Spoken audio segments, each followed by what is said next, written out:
Пред неполни 48 часа, Маја Петрушевска, која што живее и работи во Лондон во продукција на BBC, во студиото на Нова разговараше за Британија и пред референдумот. Референдумот се случи и утрово Европската Унија се разбуди без Велика Британија во неа, условно кажано. Маја, се предвидуваше ли овој резултат? Се беше можно на картите. Толку беа тесни сите истражувања, сите анкети, што се беше можно. Двата кампа има подеднакви шанси да победат или да изгубат. И вчера кога почна одбројувањето, двата кампа беа многу воздржани. Се до 5 часот утрово, кога веќе беше повеќе од јасно дека кампот за напуштање на Европската Унија ќе победи на овој референдум. Првичните резултати во раните утренски часови говореа дека Британија сепак ќе остане во Европската Унија. Тоа беа многу раните резултати. Околу 5 часот веќе беше повеќе од јасно дека Англија гласала против. Лондон беше сериозно за останување, исто како и Шкотска, Северна Ирска. Изненадување е можеби Велс, затоа што тој традиционално е лабористички настроен, но овој пат гласаше за напуштање на Европската Унија, што од друга страна зборува за тоа колку лабористичката партија ги има изгубено конците во меѓубазата, меѓу своите гласачи кои се нивна основна база. Така, бидејќи разликата е многу мала помеѓу двата кампа, останување или заминување, може ли да се направи некаква граница или проценка на која е таа популација, на која возраст која што ја направи оваа разлика? Дали ова ќе се одрази врз животот на младите, можеби во иднина? Младите беше предвидено дека тие ќе гласат масовно за останување во Европската Унија, затоа што тоа е генерација родена во Британија, но се чувствуваат како европејци. Патуваат, работат, студираат таму. Постарата генерација се очекуваше да гласа против, односно за напуштање на Европската Унија, но најголемо изненадување, или пак можеби и не изненадување, е работничката класа. Работничката класа која традиционално ја поддржува лабористичката партија, а лабористичката партија овој пат беше во кампот за останување во Европската Унија, гласаше против.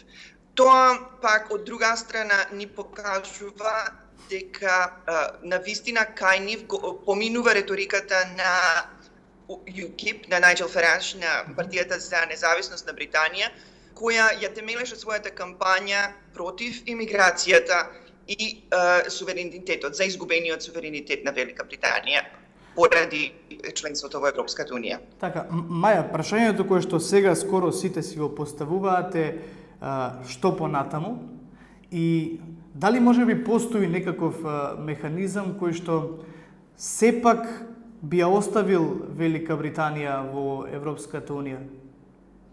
Сабајлево веќе знаете, Дејвид Камерон ја поднесе својата оставка, што ќе остане до октомври и затоа што вели дека треба свежа крв за преговорите за излегување од Европската Унија. Технички, референдумот не е законски обврзан, но е политичко самоубиство за секоја партија која ќе се обиде да направи нешто против волјата на референдумот. Значи, и оние конзервативци кои беа во кампот за да остане Британија во Европската Унија, ќе бидат натерани да гласаат во парламентот за напуштање на Европската Унија, во спротивно ќе се соочат со бесот на следните парламентарни избори. Технички, дури и кога ќе дојдат законите за одобрување во Домот на лордовите, и тие може да го спречат, но повторно велам, тоа е многу малку веројатно, особено затоа што тој дом не е избран на избори.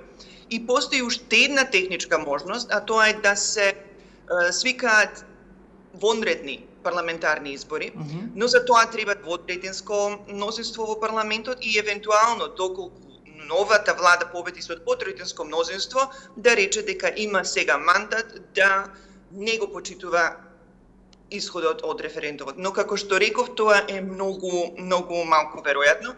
Денеска на интернет исто така видов има петиција онлайн за владата да не го зема предвид исходот од референдумот, доколку на референдумот не излегле 75% и повеќе од 60% гласаат за напуштање.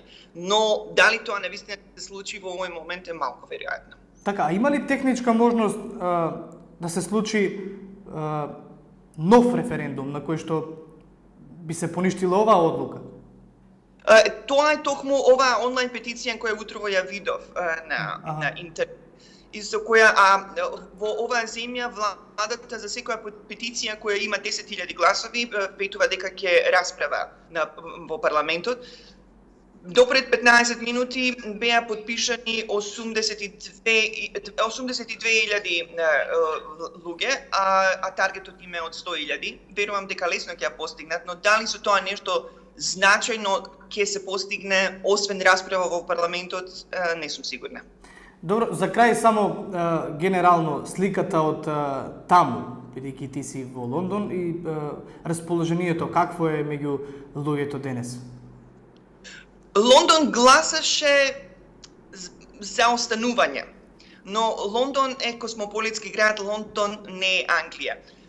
Од пријателите мои што ги имам денеска, можам да забележам дека се прилично разочарани, а исто така денеска сите се разбудивме за 10% посиромашни од вчера поради наглиот пад на фунтата денеска. Добро, Маја, фала ти.